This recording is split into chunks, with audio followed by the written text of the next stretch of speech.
Some of the things that Nicola Sturgeon left behind, as we've been discussing in Scotland, aren't actually in great shape. And there's a bit of a mess over something, for example, a recycling scheme where people are meant to be able to get money back if they take cans and bottles to be recycled. But some people worry they're going to be put out of business by that.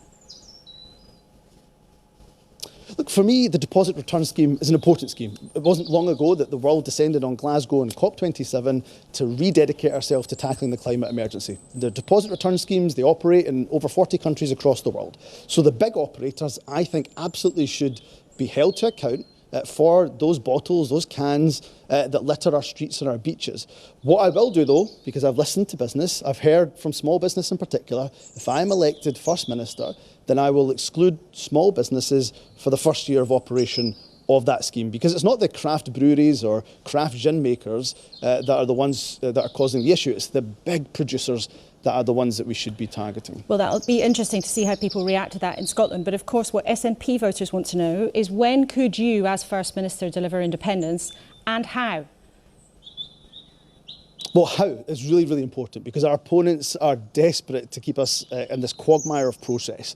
But actually, the how, if you deal with the why, becomes inevitable. So what I mean by that is that if we increase support for independence, make it the sustainable majority, the sustained majority, because let's be honest, Laura, at the moment, there'll be one poll that'll put independence at 51%, another one at 49%. It'll fluctuate up and down. But if we create the sustained, settled will, the majority of people supporting independence, then of course those political obstacles that are put in the way by our opposition, they will crumble. So in that terms is of the how, because the process is very important. Different then to what Nicola Sturgeon wanted, which was to treat the next general election as if it was a de facto referendum. So we're nearly out of time, but are you dropping the idea of the next election being treated as a referendum?